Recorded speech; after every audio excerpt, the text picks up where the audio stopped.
A proposta hoje é trabalharmos justamente o que há de mais importante na filosofia para que nós possamos entender com a filosofia alguns conceitos que são fundamentais da teologia.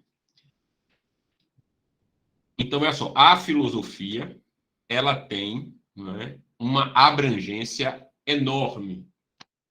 E é por isso que nós precisamos fazer um recorte, né? Várias áreas da filosofia, elas servem para uma gama também muito grande de ciências. Por quê?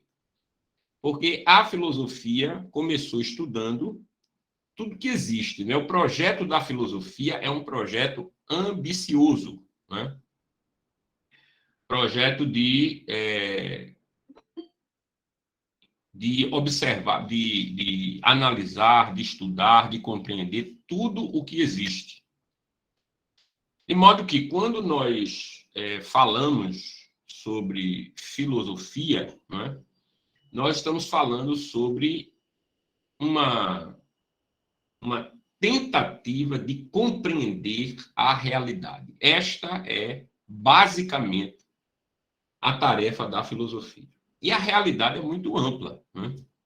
A realidade, ela tem de ser dividida em setores para que o homem possa racionalizar bem toda a realidade.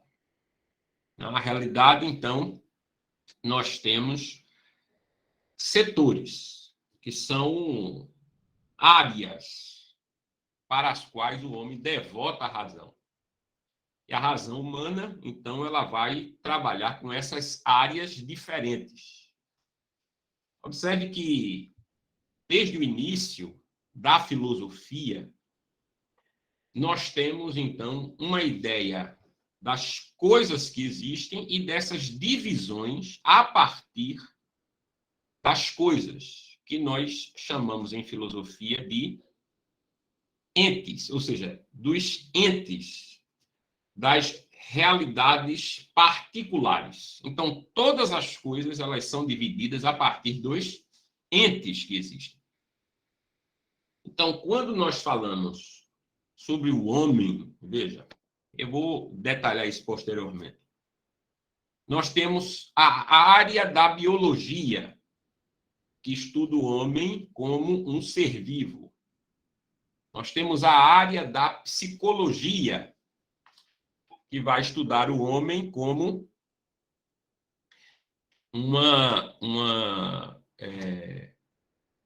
deixa eu pegar aqui, que vai estudar o homem como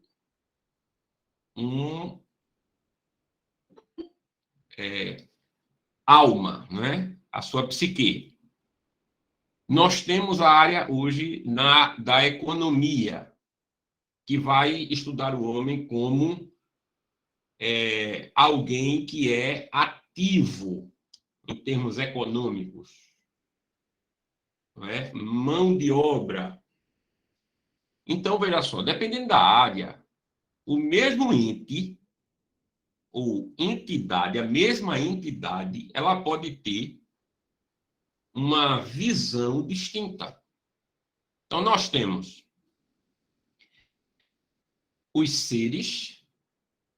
Esses seres, eles são divididos, classificados, não é? A partir de conjuntos que nós chamamos de gêneros, conjuntos maiores, e esses gêneros, eles serão trabalhados em áreas que o homem próprio divide para que ele possa racionalizar a realidade.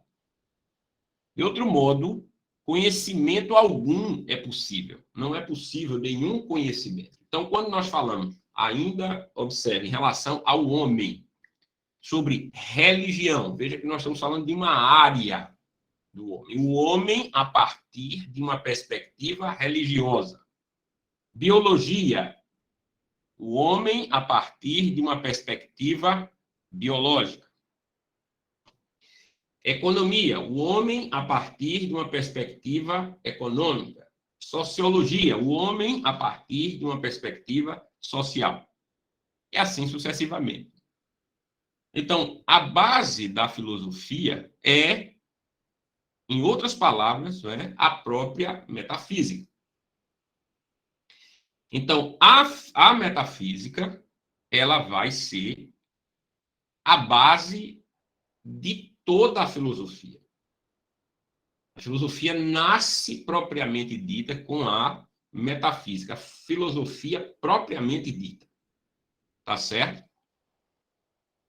Então, nós não vamos entrar em questões históricas, mas até os pré-socráticos trabalharam, em um primeiro momento, questões metafísicas. E depois a metafísica ela sistematiza-se com Aristóteles, principalmente, né? Que é o maior dos filósofos do período clássico. Tá certo? Então, nós vamos hoje usar, ou adentrar, melhor dizendo, o pensamento metafísico aristotélico. Por quê? Porque a partir da sistematização de Aristóteles, que nós temos aí realmente os subsídios usados depois pela Igreja no período do cristianismo. Veja, o cristianismo posteriormente usará os subsídios dados pelos gregos no período principalmente clássico e depois no período helênico, para trabalhar em conceitos cristãos que vão aí forjar o que nós chamamos de teologia cristã, tá certo? Entendendo que esses fundamentos, esses princípios, eles foram dados, repetindo, pelos gregos, num período anterior a Cristo. Então, o fundamento da teologia cristã é filosófico, tá certo? O fundamento dela é essencialmente filosófico. Agora, não é somente filosófico. O fundamento da teologia cristã se dá ainda mais primordialmente na Escritura, obviamente, na Bíblia. Mas a Bíblia não é teologia, tá certo? A Bíblia é revelação. Nós temos a Bíblia como um livro de revelação. Agora, a Bíblia contém temas, contém assuntos, contém proposições, que são juízos sobre Deus, que só podem ser devidamente discernidos se nós usarmos as ferramentas racionais da filosofia. Do contrário, nós não saberemos sobre o que estamos falando, não é? E aqui nós temos os exemplos clássicos. Quais são? Trindade, não é? União das naturezas de Cristo. Veja, como é que nós podemos falar da união das naturezas de Cristo se nós não entendemos bem qual é o conceito de natureza? Qual é o conceito de substância? Qual é o conceito de essência? Esses não são termos originalmente bíblicos ou cristãos, mas são filosóficos. Tá bom? Então, sem mais delongas, eu vou colocar aqui para vocês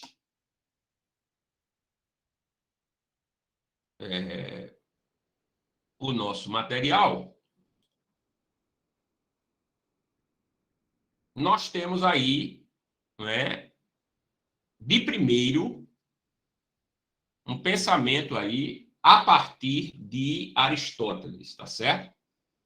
A filosofia propriamente dita sim, antes de tudo, eu não poderia deixar de esquecer. Veja, esta aula está baseada neste livro aqui, viu, gente? No livro de...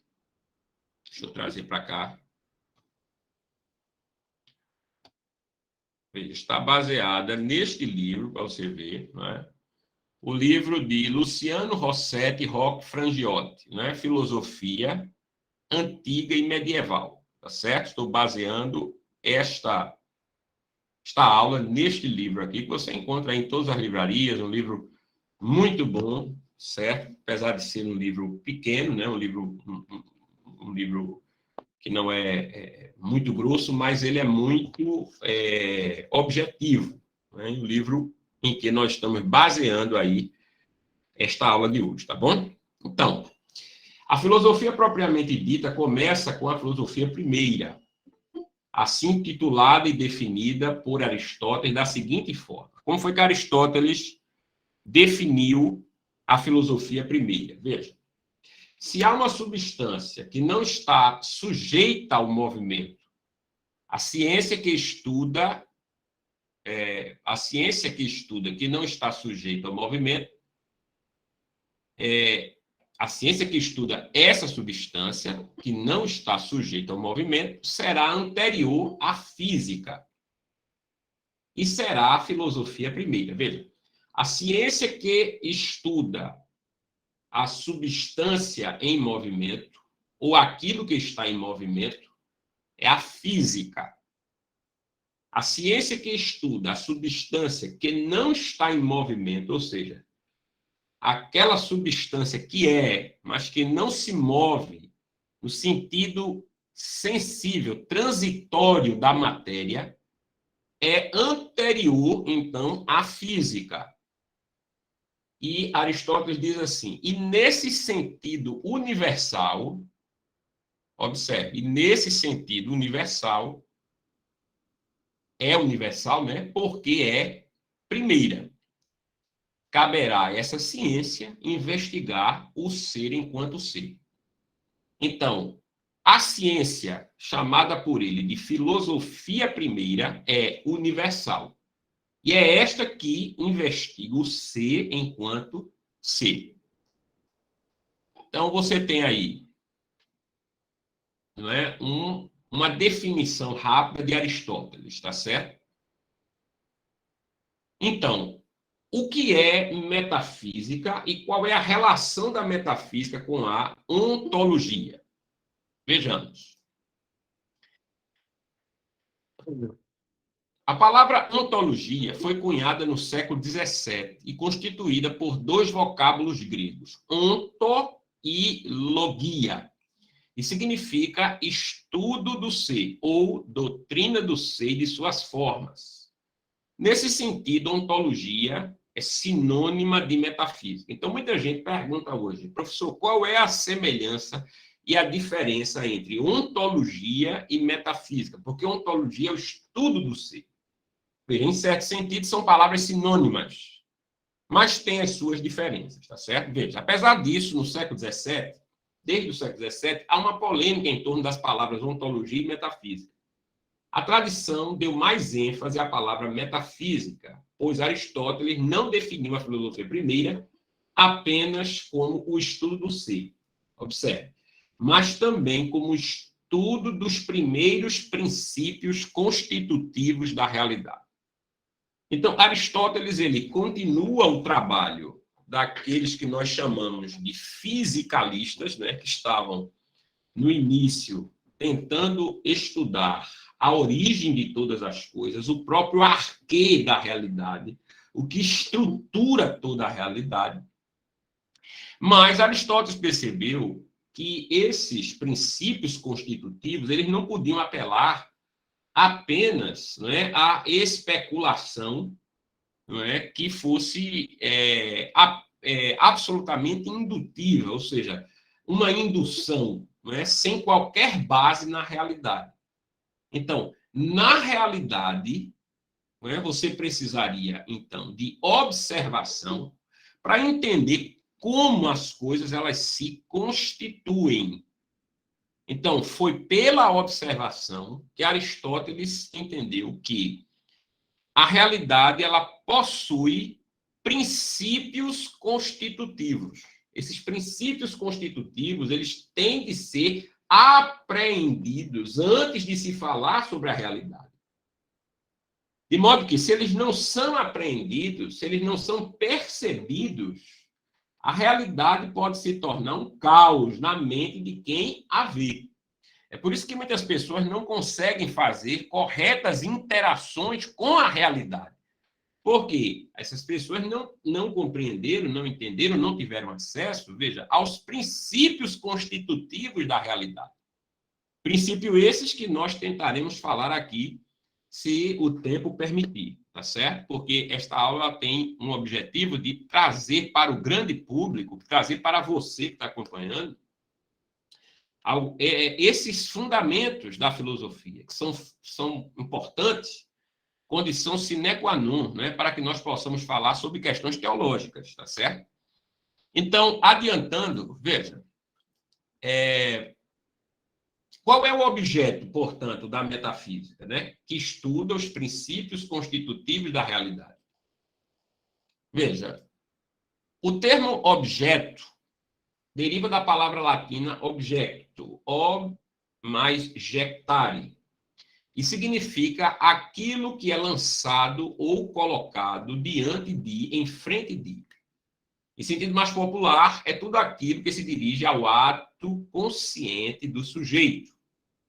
Na ciência, objeto é aquilo que a caracteriza e lhe dá especificidade, constituindo seu principal núcleo de investigação, de análise, de reflexão e de problematização. Assim, é em qualquer ciência, inclusive com a teologia. É por isso que é possível transformar a teologia, como queriam os medievais, em ciência. Esse foi o grande projeto medieval.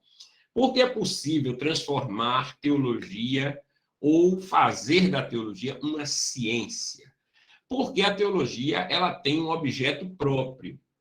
E apesar de esse objeto, muitas vezes, estar num campo metafísico, isso não quer dizer que a teologia lide com o inexistente, como os modernos acusaram os medievais.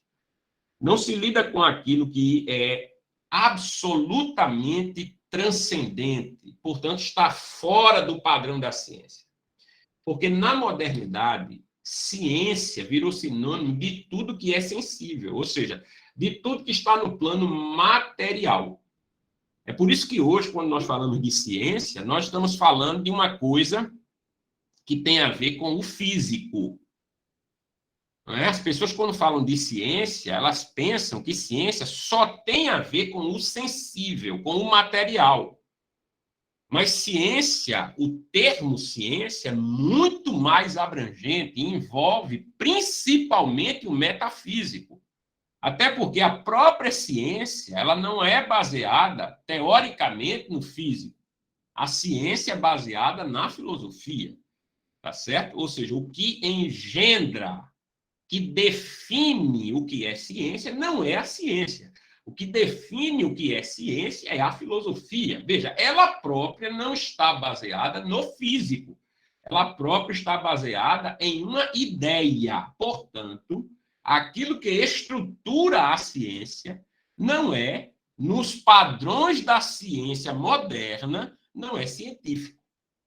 Tá certo? Por quê? Porque científico virou sinônimo daquilo que é material.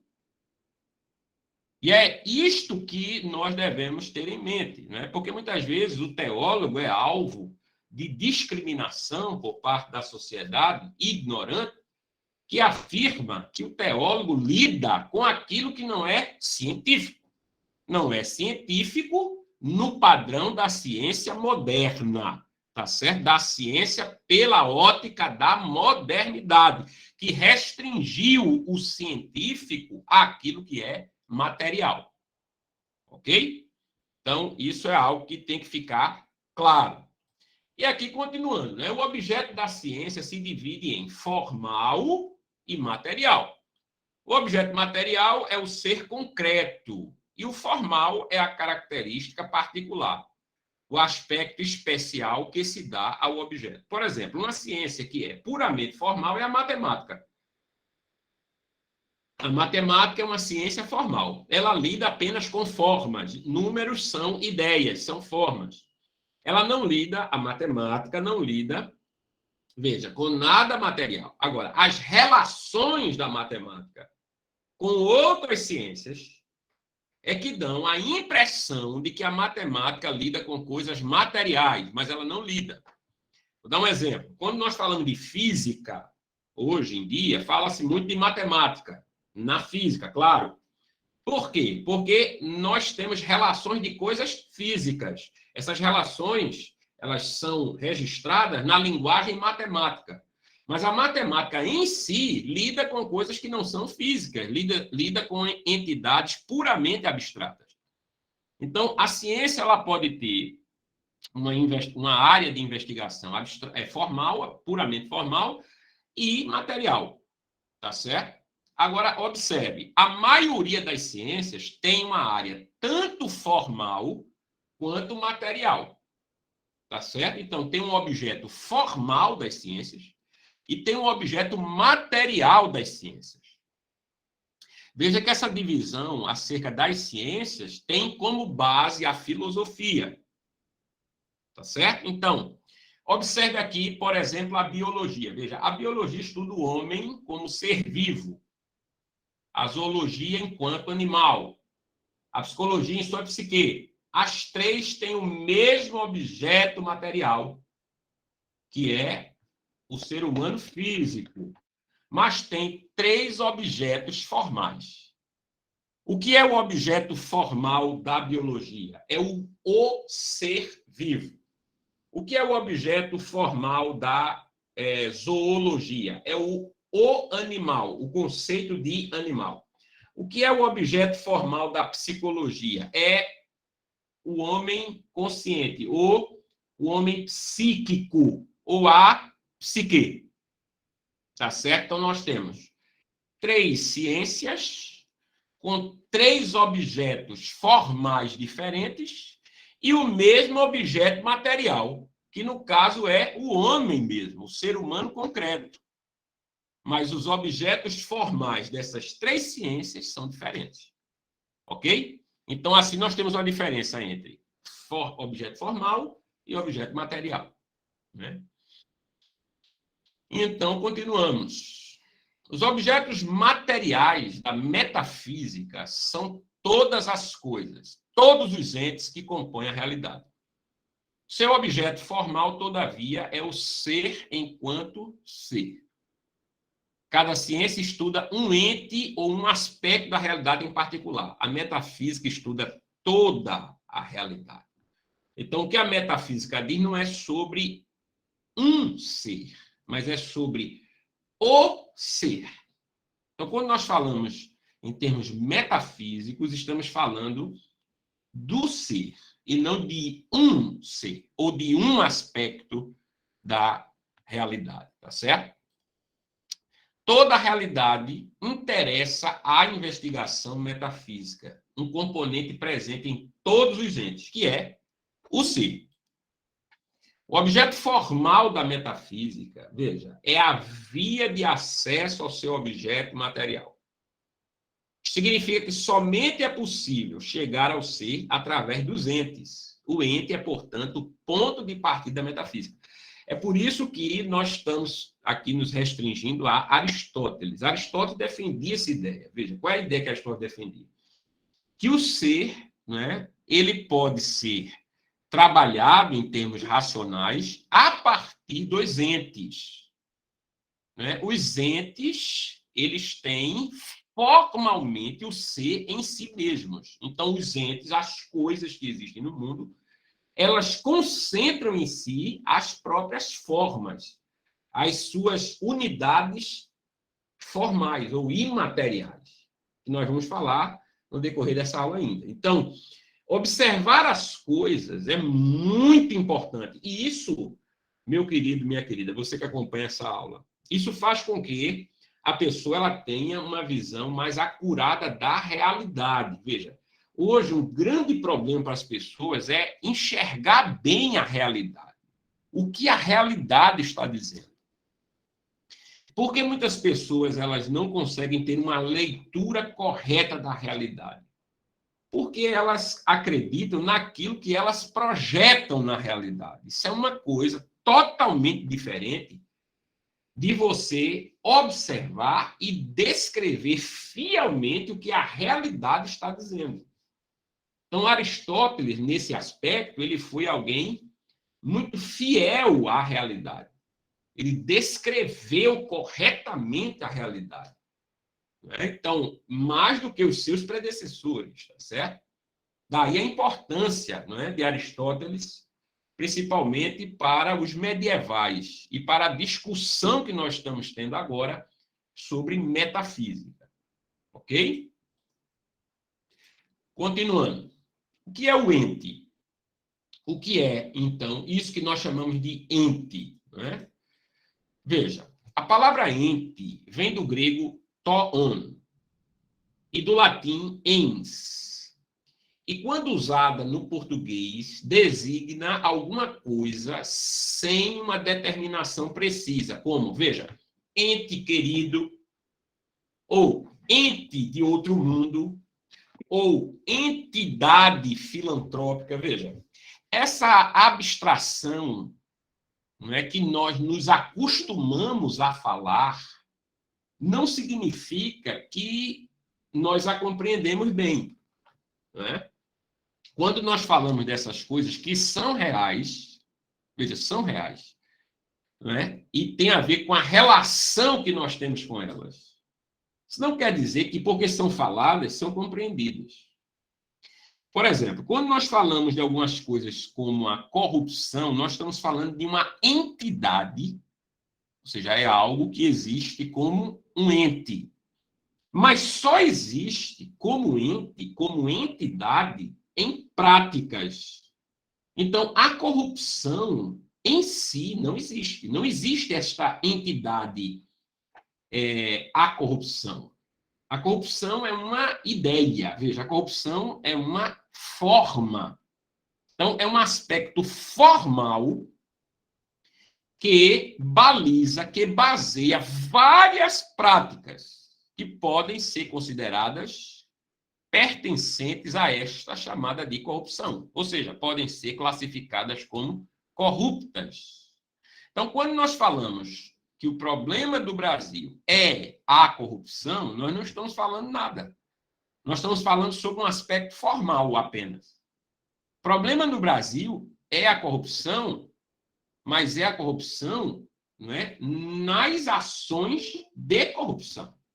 Ou seja, que participam dessa entidade, não é, deste todo, essa entidade abrangente que nós chamamos de corrupção. Então, por exemplo, quando alguém sonega imposto, quando alguém está em um ônibus antes de passar, vamos dizer assim, a catraca, né, e esse ônibus quebra, e a pessoa espera um outro ônibus, e ela, no outro ônibus, entra depois da catraca, sem pagar, né? Percebe que essas ações são tão relacionadas à corrupção quanto ao roubo de, por exemplo, R$ 1 bilhão a partir de uma estatal. É claro que as consequências são muito diferentes. A proporcionalidade de atos de corrupção, né,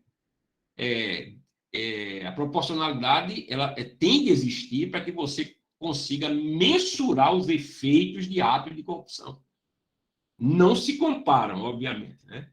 Agora, em um sentido estrito, todos esses atos de corrupção pertencem àquilo que nós chamamos de corrupção. Por isso tem esse nome, atos de corrupção. Tá certo? Então, quando nós falamos sobre o ente corrupção, nós estamos falando de um aspecto formal. Quando falamos, por exemplo, do roubo de uma estatal, que gerou um prejuízo de R$ 1 bilhão, um exemplo, nós estamos falando de algo concreto, tá certo? Então, essa diferenciação é importante para as pessoas que estão trabalhando com os conceitos filosóficos que nós estamos trabalhando aqui, não é, pertencentes à metafísica, tá certo, gente? Veja, na metafísica, o ente é designado para todo gênero de realidade, ou todas as coisas que compõem o universo, como uma pedra, um elefante, um homem, um planeta, uma estrela, um buraco negro. Veja, eu estou dando agora aqui exemplos de entes concretos. Tá certo? Concretos. Então, tudo isso aí que eu falei agora, que eu me referi, são entes concretos. O ente é, observe, toda coisa que participa do ser. Então, o que é um ente? É aquilo que participa do ser. Qual é a diferença entre ente e ser? Veja, o ente possui o ser, porém não é o ser. O ser se manifesta como uma propriedade constitutiva do ente, fazendo o ser. Então, o ser é algo primordial. Veja, o ser, na verdade, ele não pode ser material.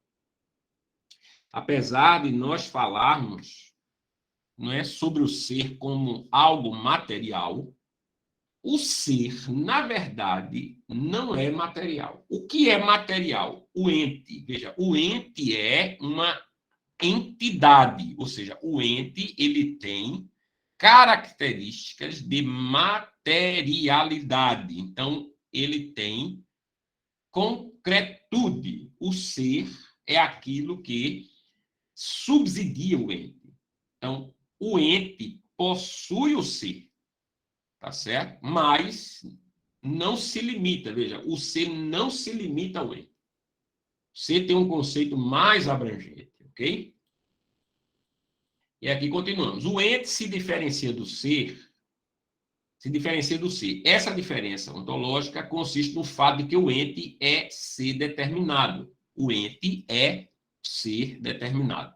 Essa determinação diferenciadora exprime a essência do ente em relação ao ser. O ente não é ser, mas uma determinação do ser. Um isso ou aquilo do ser. O ser deste ou daquele modo. Tanto que o ente ele pode se modificar, não é? O ser não. Veja, o ser permanece. Não é? O ser é aquilo que é. Então, aquilo que é está presente em todos os entes. Está presente em tudo que existe. Veja, está presente tanto naquilo que é físico, como naquilo que é o material, como naquilo que é puramente formal. Por exemplo, veja, o que são os números? Os números são entes puramente formais. Existem? Sim. Nós lhes demos características. Os números têm características. Os números têm propriedades. Os números são entidades, ok? Mas eles não têm materialidade, eles não têm o aspecto material. Isso não quer dizer que eles não existam. Tá certo? Quando eu falo do número 1, eu estou falando, obviamente, de uma ideia. Mas eu não posso dizer que eu estou falando daquilo que não é. Porque aquilo que não é, não tem nome. Aquilo que não é, não pode ter conceito, não pode ter sentido. Então, eu estou falando daquilo que é. Veja, o número é alguma coisa, sim. Agora, ele não tem materialidade, como uma pedra. Veja, quando eu falo sobre uma pedra, né, e aponto uma pedra e mostro uma pedra, eu estou falando de um ente que tem materialidade, ou seja, que tem um aspecto material, tá certo? Então, esta questão de ente, não é? É muito importante. Veja, o que é o ser? O ser é tanto o número quanto a pedra. Então, o ser é aquilo que é. Pode ter um aspecto material, pode ter um aspecto imaterial ou formal, e pode ter um aspecto de ambos, não é? Como é o caso, veja, do homem. O que eu quero dizer com o homem? Não com um homem, mas com o homem. Veja, o homem tem um aspecto formal, tá certo? E aí eu estou me referindo à humanidade, portanto, àquilo que é, e ao mesmo tempo ela não tem uma materialidade definida, específica. Por quê? Porque apesar de abranger toda a raça humana, o homem ou a humanidade, também tem a ver com aqueles que já foram humanos. Tem a ver também com aqueles que serão ainda humanos. Então, observe que quando há o aspecto material, há essa ideia de movimento, não de algo que se movimenta como um carro, mas observe a humanidade que foi, que é e que será. Não é? A partir, por exemplo, de um indivíduo, veja, que nasce como uma criança, que cresce, se torna adulto e depois morre. Veja que esse ser que não era, quando passa a ser, ele é a humanidade, né? E ele deixa a humanidade, mas observe que ele fez parte dela. Então, a humanidade o inclui. Inclui aquele que já foi, tá certo? E inclui aquele que ainda será. Então, observe que o conceito de humanidade é um conceito muito abrangente, né? Que não pode ser circunscrito fisicamente. Até porque nós teríamos que ter todas as pessoas que foram e todas as pessoas que serão. Tá certo? Somente Deus abrange toda a humanidade. Somente Deus sabe exatamente a dimensão de toda a humanidade. Nós não sabemos, né? Nós não temos ideia da dimensão deste ente. Veja, é um ente que tem a sua relação material e o seu conceito formal, tá certo?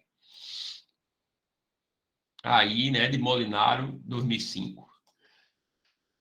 Veja, no geral, o ente significa o que existe, o que é real. Tudo é um ente, tá certo? As coisas que existem de modo real, na realidade, ok? E existem 3 tipos de entes, né? Observe. Primeiro é o ente real, que existe independentemente da consciência humana, como um livro, né? Por exemplo, se toda a raça humana acabar, deixar de existir agora, esse livro continua existindo. Tá certo? Isso aqui é um ente que nós chamamos de real, né? Porque tem concretude, ele tem materialidade. Veja, segundo, nós temos o ente da razão. Conceitos ou realidades mentais que existem, mas somente na inteligência humana, como números ou personagens fictícios. Por exemplo, o Papai Noel é uma entidade criada pelo homem, tá certo? Existe apenas na razão humana, na mente humana, na psique humana. Então, se você tem o sumiço, o fim da humanidade agora, né, você vai ter o fim também de todas as criações que só existem na psique humana. Todas elas morrem com a humanidade. Tá certo? Então, isto é o que nós chamamos de ente da razão. E, por fim, nós temos os entes possíveis. O que são os entes possíveis? São entes da razão, mas que podem se materializar através da invenção humana, como um carro. Sabe que há 200 anos não havia carros, não existiam carros, tá certo? Hoje existem em todo lugar. Então, o que é um carro? É um ente possível, um ente que existia na razão humana e que se transformou em algo real, não é? Em algo real no sentido de material. Veja, em algo material. Então, a possibilidade, né, é porque esse ente que existe na razão humana, ele pode, de fato, assumir uma forma material, tá certo? Existe materialmente, né, como é o caso das invenções dos seres humanos.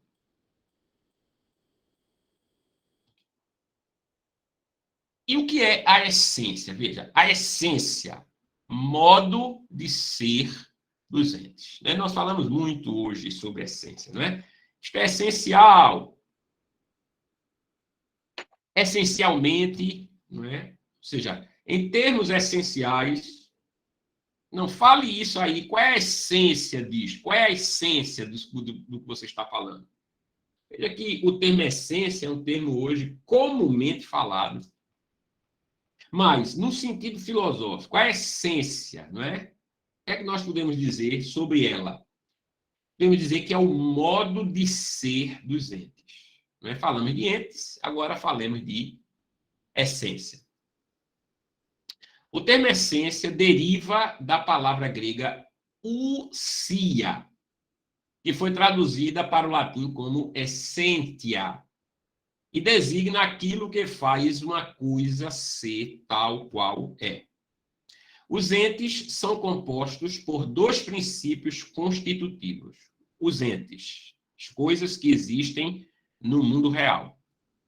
O ser e a essência, tá certo? Então, o ser que compõe, né, em que se baseiam, tem de ser, e a essência desse ser, ok?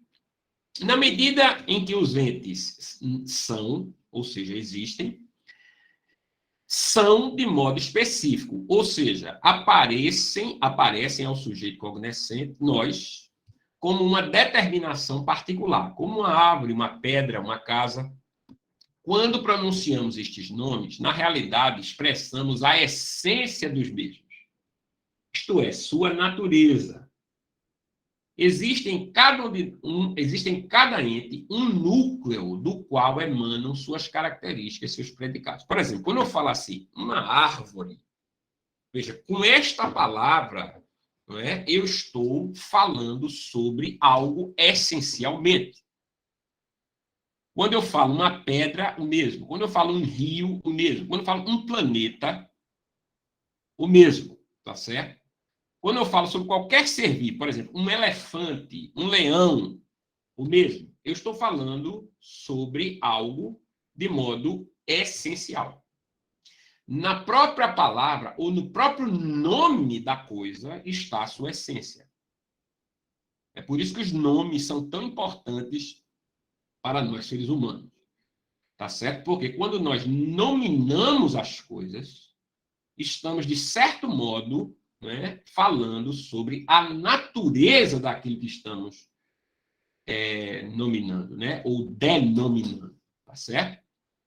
Então, quando eu falo, veja, de um animal, né, e eu pego o nome desse animal e uso como predicado, observe que aquilo que define aquele animal no nome vai definir a pessoa ou algo, né, a que eu associo esta pessoa, né, com aquele nome do animal como predicado. Por exemplo, quando eu digo fulano é uma serpente, veja, o que é que eu estou fazendo? O que é que eu estou falando com isso? Eu estou dizendo que ele tem características que não são físicas, que de um modo ou de outro eu estou assemelhando com as características naturais daquele animal.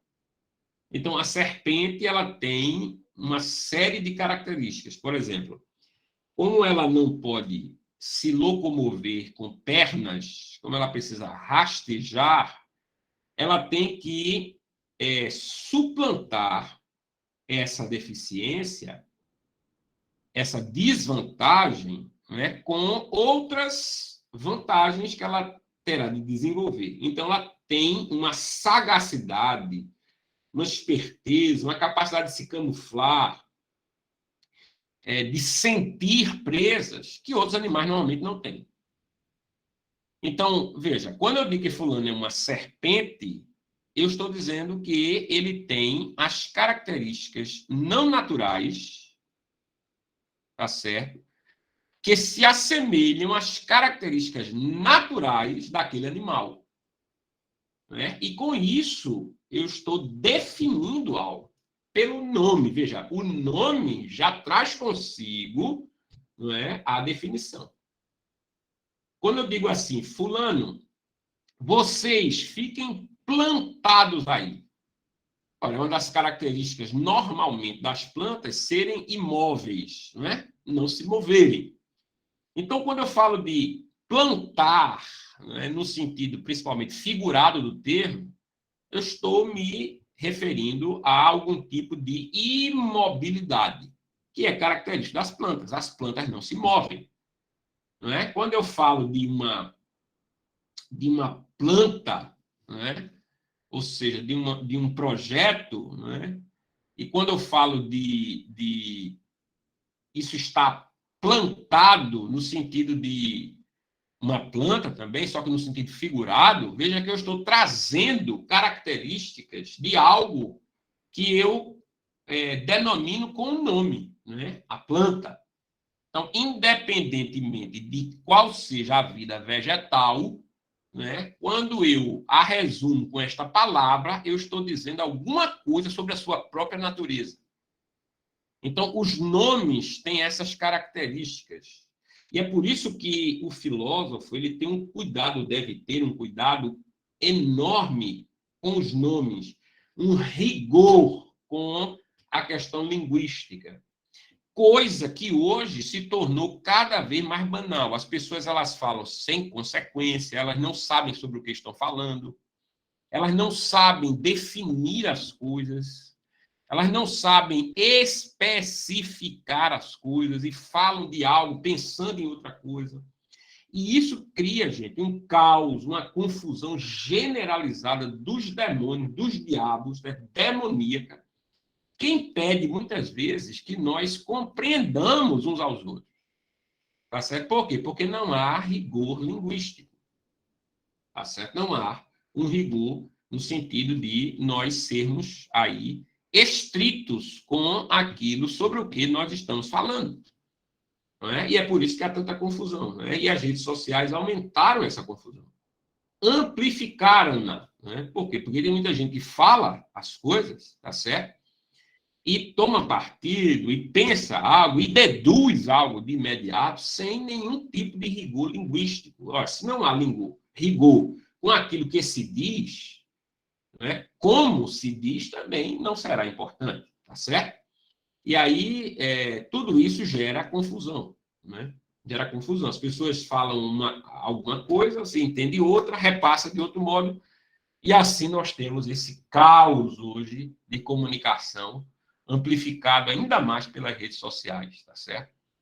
Que apenas dão voz, né, e potencializam essa voz e não tem critério algum, muitas vezes, né, na maioria das vezes, tá certo? E aqui, continuando, veja, esse núcleo interno é a essência, o núcleo interno dos entes, né? Ou aquilo que faz algo ser o que é. Isso pode, ou aquilo. Por exemplo, um homem é algo que é essencialmente um homem, o que possui a humanidade como característica essencial. Então, qual é a essência de um homem? É possuir humanidade. E quem possui humanidade? Todos os homens, agora no sentido genérico, de gênero, veja, no sentido genérico. Então, não importa se esse homem é australiano, não importa se esse homem é inglês, não importa se esse homem é chileno. Não importa se é homem ou mulher. Ambos fazem parte do gênero humano. Não importa se é uma criança ou um idoso.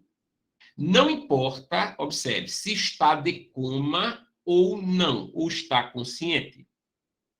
Veja, com essas questões, observe, viu? As pessoas perguntam, não é? E o que define, então, um ser humano? O que define, então, essencialmente um ser humano? Ser humano é a mesma coisa de pessoa. Nós podemos falar de pessoalidade sem falar de humanidade, né? Característica da pessoa é ser humano, ou característica do ser humano é também ser uma pessoa, há quem defenda que não. Por exemplo, há quem defenda, não é, que os fetos são humanos, mas não são pessoas. Não é? E esse tipo de pensamento, veja, ganha vulto a cada dia. A cada dia, fetos são vistos como, cada vez menos, como pessoas. Essa despessoalização do feto é importante para os abortistas, né, que apresentam o feto como sendo cada vez mais uma coisa humana, ao invés de um humano, ou um ser humano completo, que é mais difícil de você dissociar de uma pessoa. Assim, veja, qual é a tática, por exemplo, de muitos abortistas? É associar os fetos a órgãos humanos, ou uma parte do corpo da mulher. Veja, quando se faz isso, o feto é como um rim, é como um pulmão.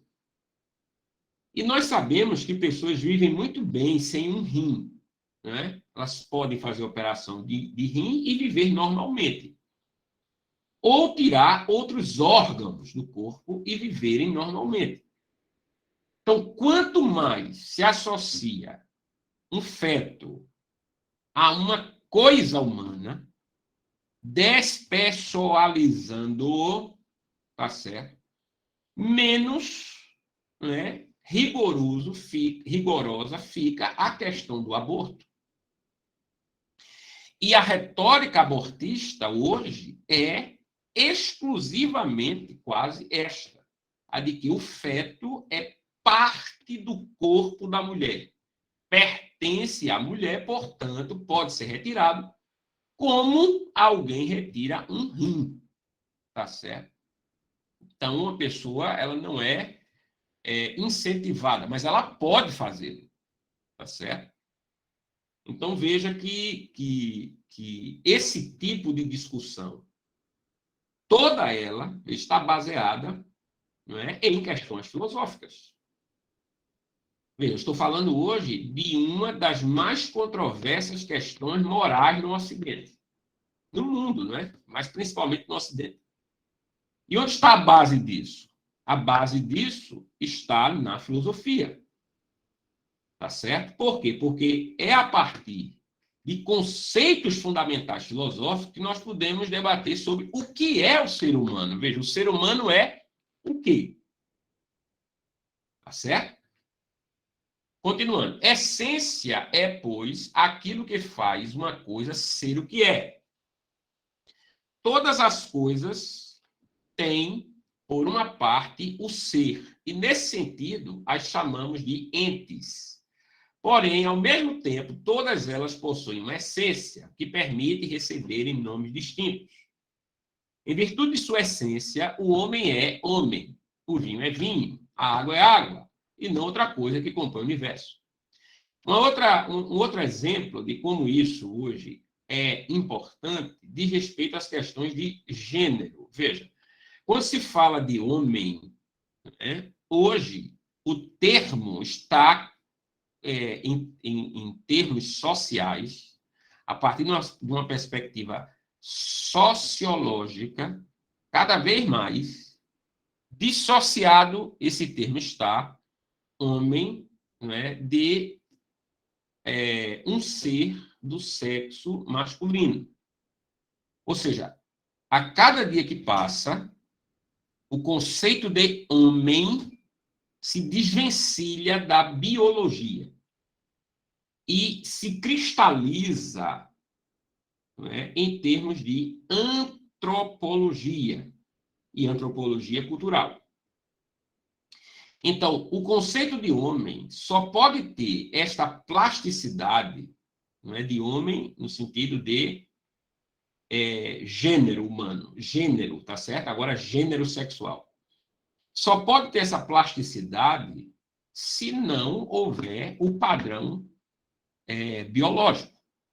Então, outro padrão precisa ser tido como paradigma. Veja, outro paradigma. E qual é o paradigma que estabelece o que é ou o que não é homem e mulher? Não pode ser a biologia. Veja, a biologia, ela nesse sentido, ela é indiscutível. Agora, o que é que os caras tentam fazer? Eles tentam arrastar a definição para o âmbito da antropologia cultural.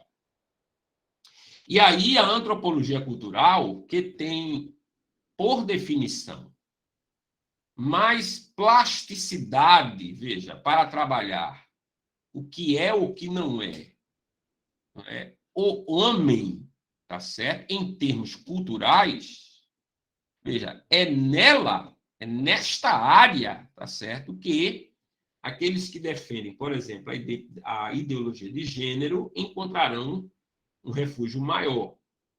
Por quê? Porque é nesta área, né, que se defenderá que homem não se relaciona necessariamente ao macho, ao sexo masculino, tá certo? Mas pode estar associado, né, segundo assim aqueles que o defendem, ao sexo feminino. Então, veja, neste caso, alguém do sexo feminino, biologicamente, pode ser culturalmente um homem, tá certo?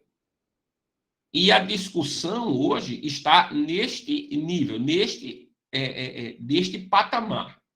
Agora, qual é a base de tudo isso? Não é? Como é que nós podemos falar sobre o que é, a partir do que nós podemos classificar as coisas sobre o que elas são?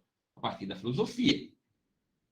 Então, entender bem estas divisões filosóficas, veja, isso é fundamental para quem quer debater questões como essas, questões semelhantes a estas, tá certo? Que envolvem aqui diretamente o aspecto religioso e, portanto, teológico. Ok?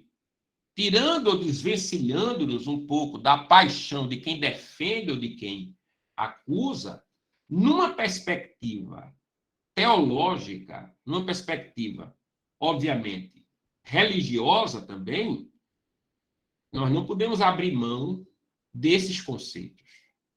Porque eles é que vão dar subsídio para que nós não sejamos, por exemplo, os que somos contra a ideologia de gênero, não sejamos taxados meramente de preconceituosos, né? Porque esta é uma acusação comum, né? No mais das vezes infundada e absurda, mas é comum. Não se aceita por uma questão de preconceito, de discriminação, quando não é o caso. Tá certo? E aqui, continuando. O ser como fundamento dos entes. Né? Ainda sobre o ser. No latim, ser se diz esse, e em grego é inai. Na metafísica, o ser é o elemento principal do ente, ou seja, aquilo sem o qual o ente nada seria.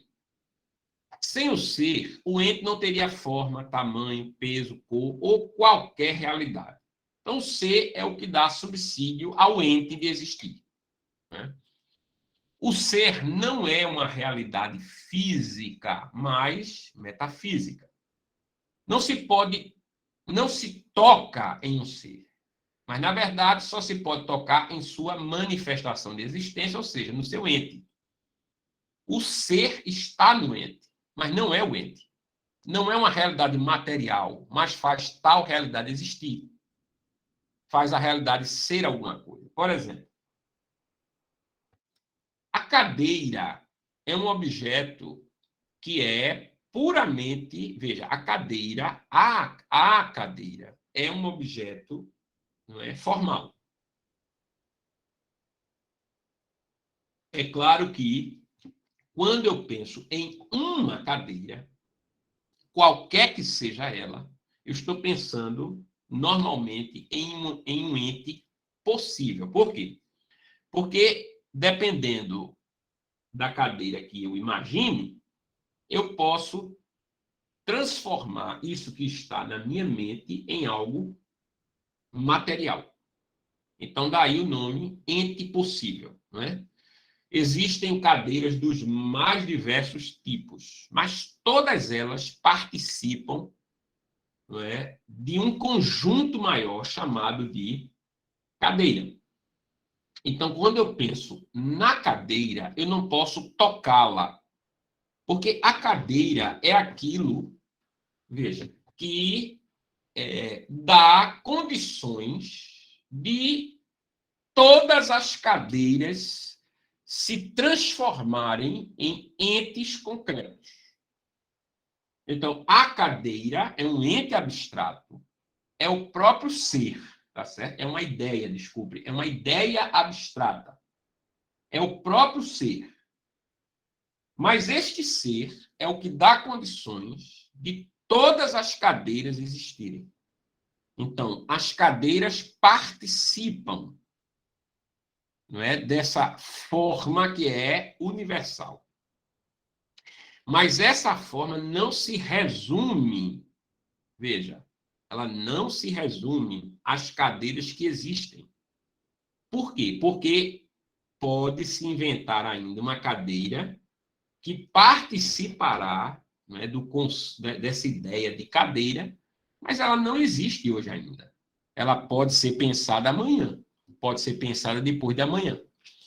Então, o ser, veja, está no ente, mas não é o ente, não é uma realidade material. Faz tal coisa existir, ser alguma coisa. E aqui vai. Se o ser é uma realidade metafísica, quais são os seus usos possíveis? Na verdade, o ser possui três usos possíveis. Primeiro, o uso predicativo. Veja, a predicação é a ligação entre o sujeito e o predicado. É aquilo que se diz do sujeito. Neste caso, o ser surge como predicado, o atributo do ente. Exemplo, Sócrates é mortal. Então, a mortalidade, veja, é um ente abstrato que surge aqui com o uso predicativo. Então, esta entidade, a mortalidade, existe. Mas existe de que maneira? Existe na morte de cada ser vivo. Então, em cada morte de cada ser vivo, você vê a mortalidade, que é algo que os seres vivos compartilham, tá certo? Neste caso, observe que o ente ele tem o uso predicativo, ok? Tem o uso também existencial. O ser aparece como sendo a existência do ente. A expressão Sócrates designaria a própria existência de Sócrates, porque ele é. Veja, quando se diz que algo está dizendo que ele é naquele momento, tá certo? Isso não significa que ele sempre foi ou que sempre será.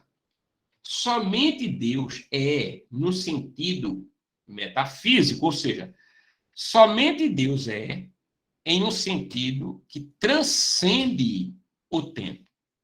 Nada mais pode ter essa prerrogativa. Por quê? Porque tudo que foi criado tem tempo. E nós entendemos que todas as coisas foram criadas, exceto Deus. Então, se todas as coisas foram criadas, todas as coisas, elas não são ponto, né? Observe que nenhum anjo é ponto. O anjo é agora, mas nem sempre ele foi. Tá certo? Então, o anjo, ele foi criado. Então, ele não é como Deus é. Nem eu sou como Deus é. Agora, quando Deus diz de si mesmo que ele é, eu sou, veja, Deus está falando de um modo e se revelando de um modo diferente. Este ser indica aí a sua existência atemporal. Ou seja, como é que Deus existe? Deus existe de modo atemporal. Por isso que o Apocalipse diz de Deus, relacionando-se mais ao Pai, que Deus é aquele que era, que é e que há de vir. Não ficava bem colocar o que será, mas o que era, o que é e o que há de vir. Veja, neste sentido, Deus é um ser único. Observe, Deus é um ser, Deus é ser, assim como eu sou. Mas Deus é totalmente diferente de tudo mais que há. Por quê? Porque tudo mais que há ou que existe foi criado.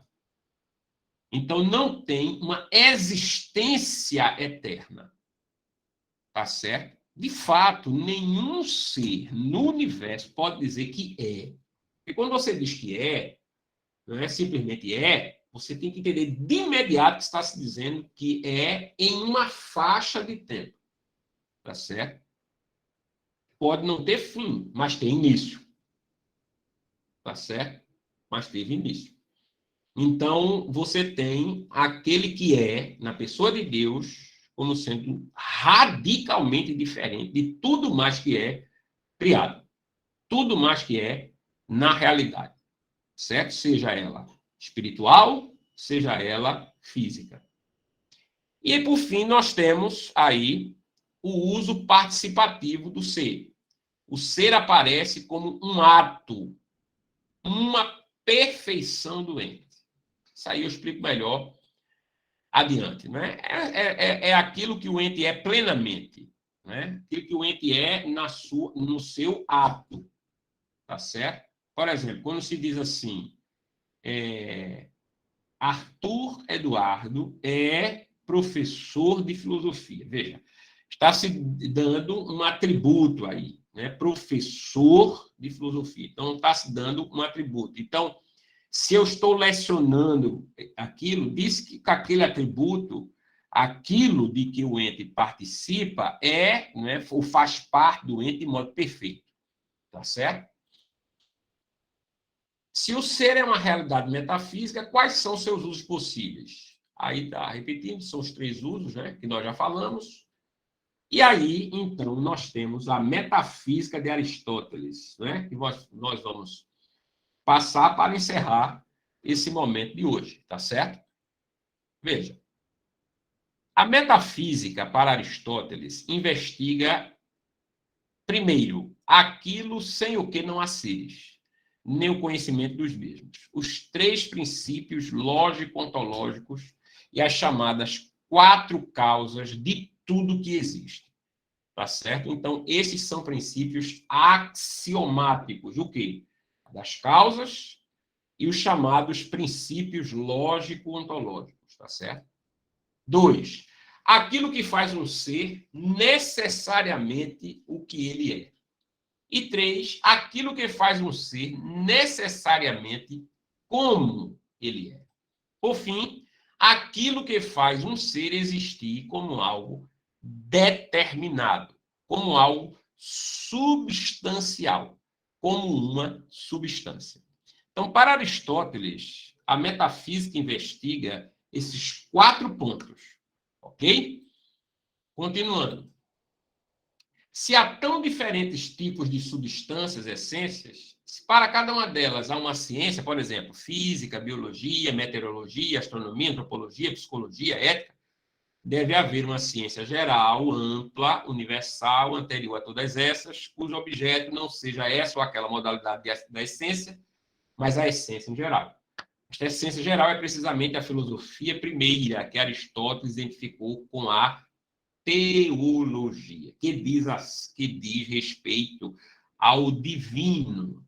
Então, tudo aquilo que é, veja bem, puramente formal, totalmente transcendente, tudo aquilo que está além da realidade material e que de algum modo a subsidia, tá certo?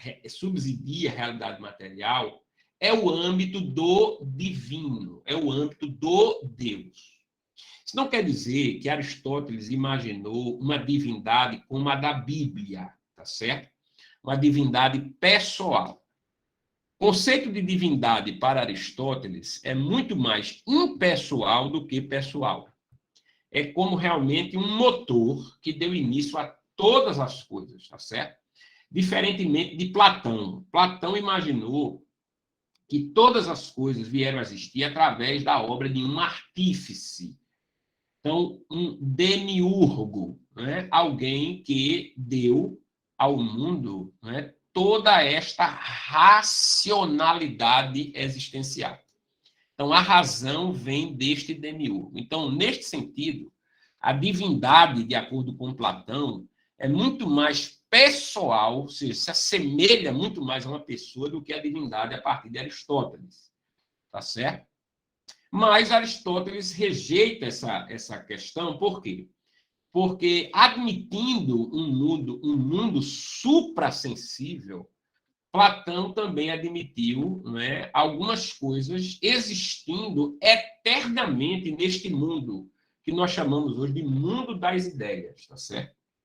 Então, os conceitos universais, ou as formas universais, estão presentes nesse mundo das ideias. E a alma, né, seria o ser humano em uma forma pura, a alma. A alma estaria no corpo como alguém está numa prisão, tá certo? Então, o corpo seria a prisão da alma. Esse dualismo, chamado de dualismo platônico, é algo que vai influenciar e muito, não somente o cristianismo, mas outras religiões, outras correntes religiosas depois de Cristo, tá certo?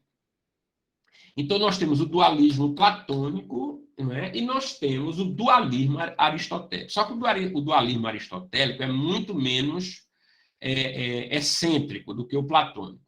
No dualismo aristotélico, veja, as formas existem, mas elas existem nas coisas. Não é um mundo das ideias. Não é esse mundo suprassensível em que existem formas como o círculo, o bem, o justo, o homem, formas que existem eternamente e perfeitamente, como Platão idealizou, tá certo? Mas as formas estão nas coisas. Agora, tudo que diz respeito àquilo que é puramente formal, ou seja, de onde as coisas viriam, tá certo? Porque tudo tem de ter um início, tem de ter um movimento, tá certo? E isso, para Aristóteles, está no âmbito do divino. Assim, os gregos inauguram, pessoal, aquilo que nós chamamos, não é, de teologia. Veja que coisa interessante. Não são os cristãos que criam a teologia, né? A teologia, né? Mas são os gregos pré-Cristo, ou seja, antes de Cristo, os filósofos gregos que cunham essa palavra. Essa palavra já está em Platão, tá certo? Mas ela é desenvolvida, ela é trabalhada a partir de Aristóteles, que vai dar essa ideia de que a filosofia primeira, que depois vai ser chamada de metafísica, é aquilo que tem a ver essencialmente com a teologia. Tá certo? Por quê? Porque aí está se falando de teologia no sentido filosófico, tá certo? Ou seja, aquilo que diz respeito exclusiva ao que é exclusivamente transcendente. Então, quando nós falamos de teologia, estamos falando de algo que nasce na filosofia, literalmente. E é desenvolvido no período do cristianismo com conceitos filosóficos. Tá certo, gente? Isso não quer dizer que a teologia cristã dependa exclusivamente da filosofia. Mas é importante que o teólogo cristão aprenda questões filosóficas para que possa desenvolver melhor as questões teológicas. Tá certo? Porque sem as questões teológicas, filosóficas, sem aquelas, ou seja, sem as questões filosóficas, ele não vai desenvolver bem as questões teológicas, tá certo? Não vai, de modo nenhum. Ok? Estamos caminhando para o fim desse primeiro momento, não é? Então, observe, o conhecimento, ciência das coisas, não pode estar em regras que voltam ao infinito, pois assim não seria possível qualquer conhecimento, qualquer ciência. Portanto, a ciência das coisas deve se basear em princípios raiz, axiomáticos, autoevidentes, e que não carecem de justificação. Esses primeiros princípios é o que balizam todo o conhecimento. Veja como isso é importante. Porque aqui, diferentemente dos pré-socráticos, o que Aristóteles fez foi, de fato, fundar a lógica como ciência. Veja, toda lógica está baseada em princípios autoevidentes, fundamentais, a partir dos quais se pode falar qualquer coisa. Então, não existe conhecimento sem esses princípios fundamentais, que nós chamamos de primeiros princípios, princípios que estão na raiz da realidade. Então, quais são esses princípios? Para nós terminarmos por hoje, tá certo? Primeiro, o princípio da identidade. Algo é o que é. Exemplo, um X qualquer coisa, é idêntico a ele próprio. Então, algo tem uma identidade. Cada coisa tem uma identidade. Então, essa xícara aqui, ela só é idêntica a si mesma. Então, por exemplo, se eu boto essa xícara na frente do espelho, eu tenho uma imagem, e eu chamo de imagem idêntica. Mas observe que há diferenças. Por exemplo, essa imagem que está no espelho, ela não existe por si. Tá certo? Ela só existe projetada por esta aqui. Se eu destruo o espelho, esta xícara permanece.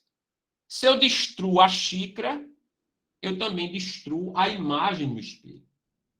Então, a imagem de algo não é realmente idêntica àquilo.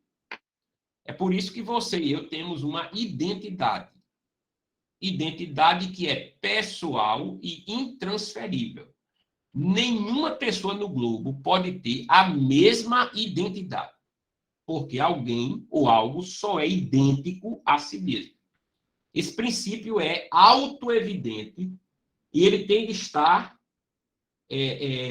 na racionalidade, né? na razão de toda e qualquer pessoa que está falando sobre a realidade. Do contrário, haverá confusões terríveis, viu? Sobre identidade, tá certo, gente? Segundo, princípio do terceiro excluído. Uma ideia é essencialmente verdadeira ou falsa, não havendo uma terceira possibilidade. Exemplo, fulano está vivo ou morto. Quando se tem uma ideia, normalmente pode-se decantar a ideia, né? Pode-se quebrar a ideia, diminuir, dirimir a ideia até um nível de verdadeiro ou falso.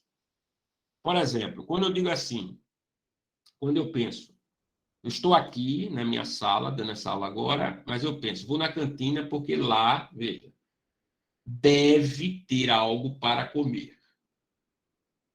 Então, essencialmente, eu vou porque eu acredito que esta ideia é verdadeira. Então, essencialmente,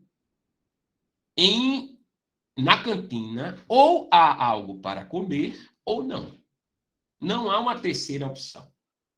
Então, as ideias, essencialmente, elas podem ser dirimidas a um patamar de verdadeiro ou falso. Os juízos podem ser dirimidos a um patamar VOF. Tá certo? Então, isso é um princípio autoevidente. Quando eu paro e penso, vejo que é assim e disto não posso fugir. Tá certo? Então, em termos práticos, em termos do dia a dia, nós temos o princípio da identidade autoevidente, axiomático, e o princípio do terceiro excluído, que é um segundo princípio fundamental estabelecido por Aristóteles, tá certo? Não quer dizer que ele o criou, mas percebeu e sistematizou, tá certo? E, por fim, nós temos o terceiro princípio, que é o da não contradição. Não se pode pensar de modo contraditório sobre algo nos mesmos tempo e aspecto, que é o mesmo que modo. Ou seja, eu não posso pensar em algo contraditório no mesmo tempo e modo. Exemplo, não existem verdades absolutas. Veja, quando eu digo isso, não existem verdades absolutas, eu estou querendo, com esta frase, falar uma verdade absoluta. Só que aquilo que eu pretendo com a frase é contradita por ela própria. Então, a própria frase contradiz aquilo que eu estou dizendo. Então, quando eu digo que não existem verdades absolutas, querendo que isto que estou dizendo seja uma verdade absoluta, eu estou burlando o princípio da não contradição, porque a frase se contradiz. Então, esses três princípios, eles são fundamentais. Quais são? Princípio da identidade, princípio do terceiro excluído e princípio da não contradição. Veja, esses aspectos são aspectos que nós chamamos na filosofia de lógico-ontológicos. Ou seja, eles são lógicos, eles são percebidos pela razão. Tá certo? E dizem respeito aos seres, a tudo que há, à realidade do mundo. Então, eles são lógico-ontológicos. Esses primeiros princípios são absolutamente fundamentais para que possa existir conhecimento, tá certo? E sem o conhecimento, veja, não, sem a possibilidade de conhecimento, não é possível haver ciência. Ok? Veja,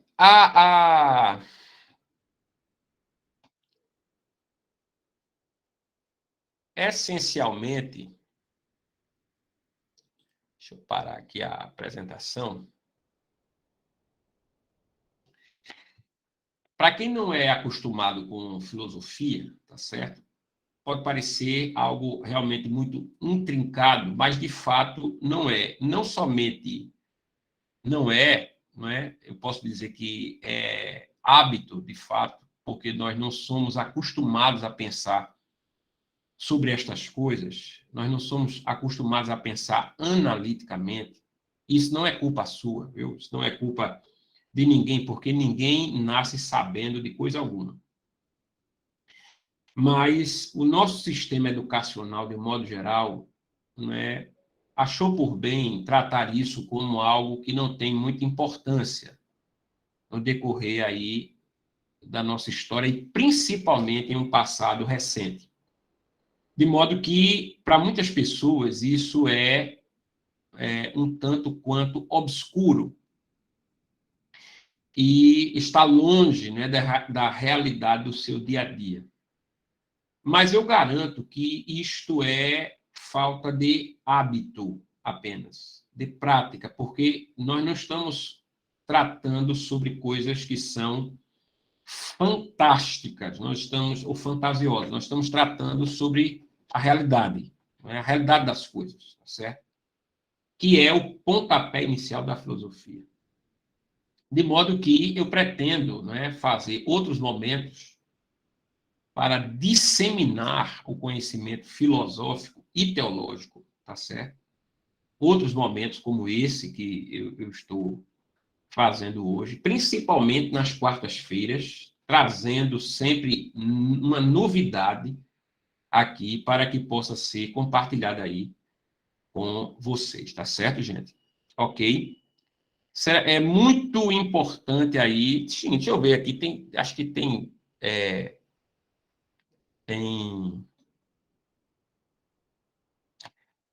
mensagem, como diz mensagem para Dedéu, né, velho? Deixa eu ver aqui. Eita, aqui tanta mensagem. Vamos ver. Coloquem aí nos comentários, gente, se vocês acharam proveitoso.